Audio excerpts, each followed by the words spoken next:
Can Lauren Boebert stop being crazy?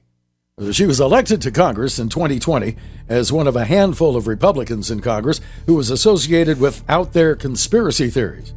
She kept that up in her time in office, getting a lot more television time than is typical of newer members of the House.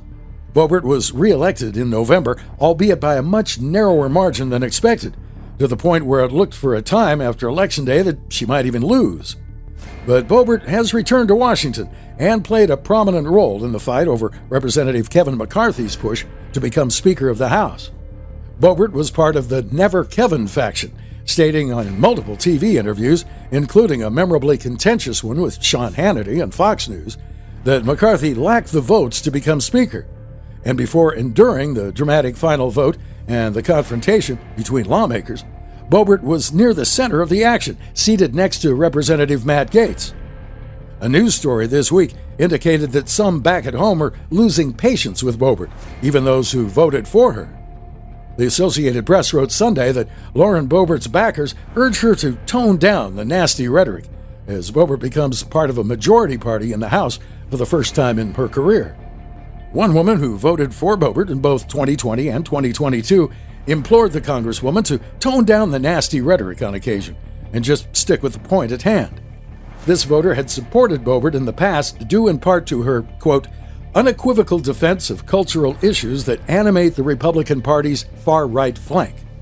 Another voter in Boebert's district said she tapped into what Trump was doing and she maybe took it too far in some instances. The framing in the AP story is somewhat curious. After all, over-the-top rhetoric has been, essentially, the main thing with which Boebert has been associated with for the entire time she's been involved in politics. If she toned down the rhetoric, after all, she wouldn't really be Lauren Boebert. The voters of Colorado didn't send her to Washington because of her mastery of policy nuances.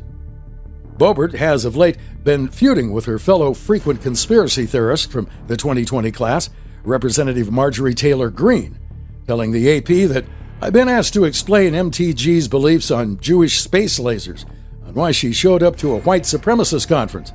I'm just not going to go there.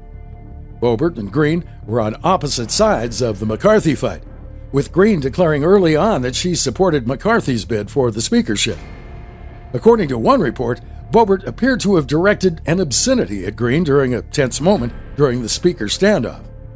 The Congresswoman, in her own interview with the AP, noted that she is now more focused on delivering the policies I ran on than owning the left, and is planning to bring the temperature down to bring unity.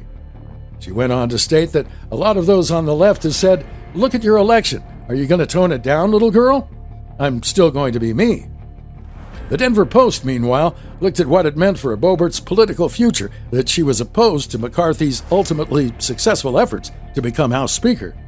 Casey Burgett, the Legislative Affairs Program Director at George Washington University, told the newspaper that McCarthy could punish Boebert's opposition by stripping her of committee assignments or assign her to less desirable committees. But then again, McCarthy may not have enough of a margin in his thin majority to make continued enemies of people like Boebert. So he may try to work them back into the fold and chalk this up to a messy democratic process, Burgett told the Post. He doesn't have the margins to create full-scale enemies in his conference.